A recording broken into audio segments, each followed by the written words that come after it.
Hello, in this video I'm going to show you how to fix GPS not working properly on Samsung Galaxy A14.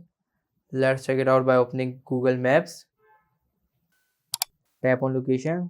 As you can see, Google Maps can't locate my device. Follow these steps.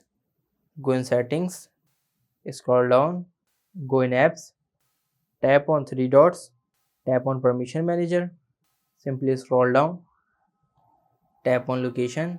Here you can see no apps allowed to access the location.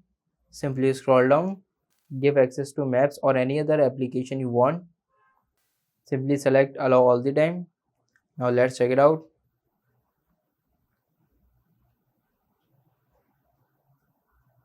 As you can see, now Google Maps find my location. This is how you can fix GPS on Samsung Galaxy A14. If your GPS is still not fixed, then try contacting Samsung customer support.